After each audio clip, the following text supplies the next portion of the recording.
biko ọhaneze ndị Igbo asị m ka nkenekwa ọnụ n'ụbọchị nke taata. Biko tupu anyị aga n'ihu na ekene na vidiyo nwaanyị anụ Ojembe kwesịrị inwe ilo. Your drink ihe ndị mmadụ kwesịrị ime na-asị ọkwa akụba anyị nwe. This is our own. That's our drink. And not patronize gị. Onye ka ọ ya abalụ you. But let me tell you, this division ibute between the young content creators na Igbo will make those people, when some of them want to buy your drink, half and say, oh, okay, because I don't want in there, no, can they no one make and imara in a movie. Stop. I think I'm going, my dear brother. Well, do okay.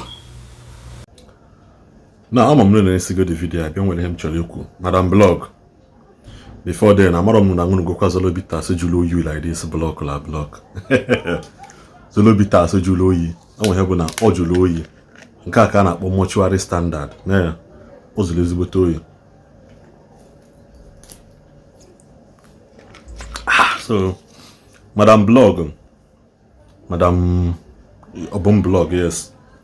Let's say now, Akuzai Nebute division now among Ndibo, among young content creators. Madam, I'm going to be belong. Let's say now, so Katez Daniel Bulun Kataniruku, yes, Nabuku Abatana no big no basin ketata. Asokatez Daniel Bulun Kataniru, Kunyama Kanju, Emegini. Any name could today under influence of alcohol. Under the influence of alcohol, Kanju. So, do. Zolobita Asabu, mortuary standard. So, Madam, Eza Hana Sokena, Egwim Kataniru can go no was in Ketata. I may be belong. Yotago, Ufonia Morona na Hazoro. Ufonia, I imagine I can Ufonia Biara Western Hazoro. Yes, that's number one. And number two, a beke number Matayas say Kagenime, Kabia. Onye metụta ndị Igbo, onye metụta ya ka si gbue mma ụlọ ọkụ gbue Christians men ka ebe ekemeta ya asụnọ. Kedu ya akpọ that kind of statement? That kind of statement ọ bụrụ ibute division among ndị Igbo as a whole, as ndị na-eje ụka between ndị omenala. Efọrọ ya. Ebe ka ịnọ everyday ka Matthias na-abịa kpọrọ ndị ụka n'ọnụ na-ataliko. And you called yourself isi I nwa bụ ndị Zionite. It's I want upon the Zionite or Yuku. So, Madam Blog, Achom Kangwa Gesegin, of one Yamaron I Hazaro. In a sense, because I nebute division na Igbo among Igbo bloggers, among Igbo content creators. What you will say to those people now get the fame, somebody like what of those people now got among Kwafia, drag Yafia to the mud. A bake you know, when you saw no say now, Nakozayon, Melianka, Marian cause, a bake you know. Have you ever come out one day, Kibebia, caution what those people now about this young man, a discredited business here? I beg you know when the mother said, I'm money bubata, KBS bubata, because I had to give you an example to Bikobana, Jowizaza Haman note here. I beg you know when money bubata, as no believer, no bukidini. Man, I know those the same people are as no believer, bukidini, but the same people is every year could you quite make it, but them money can na marketing. Madam, I might be Kubo, it's better for you and you were pull on the Hana Basarog because now I from every mother now boy and I'm when they will attention, no shift to look to one na if you got Kozan cop up a camera, still Gucci, Kowaji Park or Kubwe. If you got Kozan come a pelono, we now call Hana Basaria, or everything he does on social media, you market money, or market money. Obuli amegini binyande kologo. Then Omerian Desire Ministry. Why are you people always calling on that young man? Every time when I talk to the fame mafia. The airpiece in the with their own airline. United Nigeria with their own airline. Or that airline with their own airline. Everybody na zone kia according to kia. Mano so sunuma. Unu afugo na onye ọbụla achọrọ ka unu pocket ya ha n'ime una own pocket unu achọ ewe ori echi wee megide tisaya. Ọ bụ na ma the meaning of that thing is na mmadụ na-ebute division among ndị Igbo, you wouldn't have made that statement. Ọ bụ na ma that kind of ihe that statement mean ya ha eme kia. because the way you see Okuku shows that here you are angry and you are bitter. Dotago, that young man when nwunye. Obona nwunye ga respond what to you the way you respond will you be happy?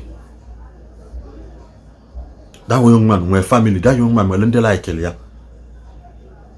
No one mmadụ niile na-ama like gị, mmadụ niile na-ama dislike gị. Hapụ na ndị like Akụzayọn n'ihe ọ na-eme ka ha follow Akụzayọn na ihe ọ na-eme. Rather than unu like mmadụ epụtasị niile na aha advice. O nwere ụlọ ọkụ baala onye isi. O nwere ụlọ ọkụ baala onye isi.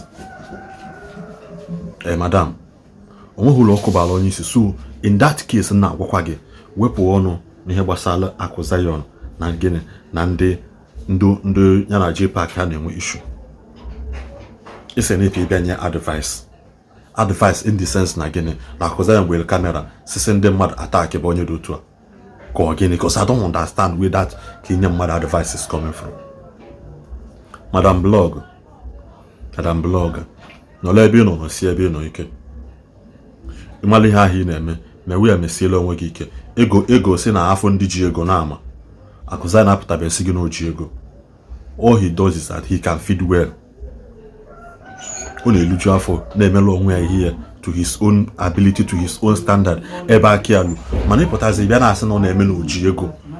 Enwere onye ji ego. Everybody are doing well in their own capacity.